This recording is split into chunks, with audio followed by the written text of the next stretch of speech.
Bonjour à tous. Aujourd'hui, deuxième critérium EDH de Jumet en catégorie A. Donc, il y a seulement la catégorie A présente. Ce critérium EDH avait lieu le jour de la fête nationale, donc le 21 juillet. Forcément, en ce jour de fête nationale, il y a beaucoup de courses organisées. Donc, s'il y a plusieurs courses en même temps, il y a un petit peu moins de coureurs au départ. Il y a quand même un gros niveau au départ, avec des gars comme Mott, Dossard 15 ou Gossens qui sont notamment des vainqueurs de course. Il y a les frères Toubeau aussi. Il y a Guillaume Delvaux, champion de Wallonie, encore tout récent vainqueur en UCW. Jérémy Burton, qui est champion du monde grand fondo badge UCI, donc une vraie compétition internationale. Donc on parle ici d'un vrai champion du monde au départ. Et il y a aussi Alexandre Marlier, qui est probablement le youtubeur vélo le plus connu en Wallonie, qui a décidé de faire le départ. Donc c'est lui qui a mis le feu aux poudres dès le kilomètre 0. Il est parti dès le début et derrière, forcément, on fait l'effort, ça fait l'effort au compte-gouttes pour tenter de revenir.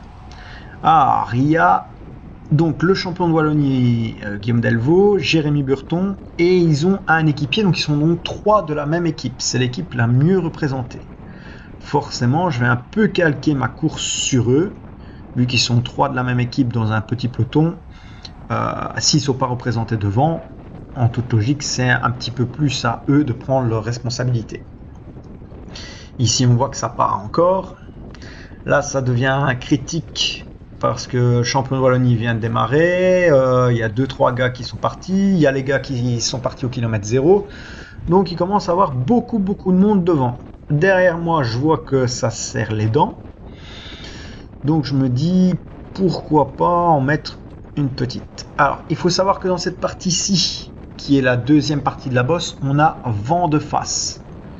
Donc on a vraiment vent 3/4 face dans la première partie de la bosse et vent de face dans cette partie-ci. Donc ici c'est très difficile avec le vent de face. Je décide de faire le bon parce que je vois que devant ça se tasse un petit peu. Il faut rentrer tout de suite. Donc qui dit vent de face dans la montée dit vent de dos dans les parties descendantes. On parvient à rentrer sur le groupe de devant. Et donc on va se retrouver un petit peu plus loin dans la course. Là, tout le monde s'est regroupé, ça s'est regardé dans la descente, tout le monde s'est regroupé et je décide d'en remettre une petite. Je suis plutôt bien, je me suis bien échauffé, donc que le départ soit rapide, ça m'arrange, on ne sait jamais. S'il y a 2-3 gars qui ne sont pas trop échauffés ou qui sont un petit peu arrivés en retard sur la course, ils pourraient payer ce départ de course rapide. Donc j'en mets une, je ne mets pas non plus totalement à bloc. Et là j'arrive tout en haut du circuit, vers la descente. Mais malheureusement je serai revu à la fin de la descente. Je suis donc revu et on est un groupe de 8 coureurs. On est 8 à l'avant. Derrière, de mémoire, il y a 4 gars en poursuite. Donc 8 devant, 4 en poursuite et le peloton derrière qui a déjà bien explosé. Donc on peut voir que les 8, on prend nos relais, ça tourne. Ça pédale pas non plus à bloc, mais ça tourne, ça s'entend. Le numéro 15, ici Mott, très puissant. Et je lui donne le relais. Il y a un petit trou, il y a environ 10-15 secondes sur le groupe de 4. Et le peloton est déjà pas loin de 30 secondes derrière. On est dans le tour suivant, donc on vient de passer la ligne, et le groupe qui était à 15-20 secondes, il a vraiment fait l'effort. Nous, ça n'a pas trop pédalé dans la descente, et en fait, je ne le sais pas encore, je ne me suis pas retourné, mais en fait, ça va rentrer. Et là, moi, je suis en train de donner mon relais au moment où derrière, ça rentre. Donc, le relais tarde à venir, je me retourne, je me mets même un peu sur le côté. Là, il y a un relais qui vient, mais pas un relais super puissant non plus. Et là, on a le 15 qui part, avec le 25 dans sa roue, et derrière, il n'y a personne qui suit, il n'y a personne qui a pris la roue. Donc moi, je fais un petit effort pour reprendre la roue devant moi. Et en fait, le 15 et le 25, ils partent en facteur. Donc ils partent quasiment gratuitement en fait. Ils mettent juste leur relais et comme il n'y a personne dans la roue, ils sont partis. Là, j'estime que c'est pas à moi. Je vois quand même qu'il y a 2-3 gars de la même équipe dans nos roues. Donc pour moi, c'est pas à moi d'y aller. Et je tarde. Ici, on voit un troisième coureur qui va un petit peu à contre-temps. Et nous, ça va pas son temps en fait. On va vraiment s'enterrer sur place. On est un tour plus tard. Donc là, ça flingue de tous les côtés. On a 3 coureurs devant. Et il y en a plusieurs qui ont flingué. Donc je décide d'y aller dans la bosse, qui est pour moi l'endroit qui me convient le mieux. Je décide de tout mettre. Voilà. Il y a déjà des écarts devant. Les 3 premiers ont probablement 20 ou 30 secondes d'avance. Donc il faut absolument réagir. Là, je reviens sur Jérémy, donc le champion du monde UCI Grand Fondo. Et je lui dis d'accrocher ma roue. Je lui dis accroche. Donc il va se mettre dans ma roue. Malheureusement, il venait de faire un gros effort. Et il ne sera pas capable de me relayer tout de suite. Donc ici, je fais toute la bosse vent de face. Et de mémoire, en fait, je vais faire tout un tour avant qu'il puisse me relayer dans la descente suivante. Mais voilà, tout le tour pendant ce temps-là, sur 3 hommes, je ne reprends pas de temps, voire j'en perds encore un petit peu. Donc on va se retrouver à 25-30 secondes et ça va devenir critique à 3 contre 2.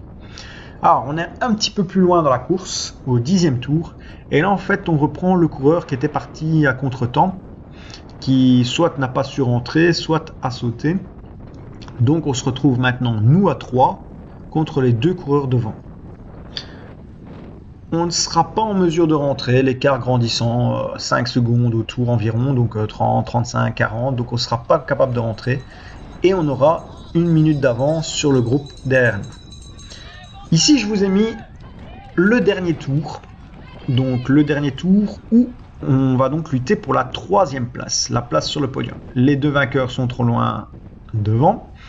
Le peloton ne peut plus nous rattraper parce que le peloton, ou les groupes derrière se sont fait doubler. Donc ils n'ont pas le droit de faire leur 30e tour vu qu'ils ont un tour de retard. Donc nous terminons le 30e tour de façon tactique. On sait que ça ne peut plus revenir de l'arrière. Ici je suis en tête. Je vais quand même pédaler dans la bosse pour maintenir un petit tempo et ne pas me faire trop surprendre s'il y a une éventuelle attaque dans la bosse. Et ici on voit que ça part à droite et à gauche en même temps. Donc une attaque d'Alexandre Toubeau. Jérémy contrôle et moi je suis dans la roue. Il va en remettre une deuxième. Il faut savoir qu'ici c'est vent de face. Donc dans la roue on est quand même assez bien calé. Voilà, là je m'attends peut-être à un contre de Jérémy. Mais non, pas de contre. Au sprint, je suis plutôt confiant parce que Alex Toubeau en bleu et blanc, je m'entraîne parfois avec lui, donc je sais que c'est pas forcément un sprinter. Et Jérémy, je le connais pas trop parce que je cours pas souvent avec lui, mais lui se rappelait d'un sprint qu'on avait fait à 2 que j'avais remporté. Moi je me rappelais plus, mais il me l'a rappelé d'ailleurs pendant la course. Donc j'étais vraiment confiant sur ce sprint à 3. Ici on est dans la descente, forcément personne ne veut emmener. Moi comme je veux aller au sprint, je décide de passer devant pour maintenir un petit tempo mais sans trop en donner. Et surtout prendre la trajectoire et le côté que je veux. Ne pas me faire enfermer entre les 2 coureurs. Et ici comme le vent vient 3/4 face de la droite, me mettre à gauche de la route pour obliger mes adversaires à passer dans le vent. Là on voit que le sprint se lance. On voit la route de Jérémy à ma hauteur. Mais là, je délivre toute ma puissance et j'arrive à passer la ligne avec 2 ou 3 vélos d'avance pour atteindre cette 3e place et donc un podium sur cette course EDH de Jumet.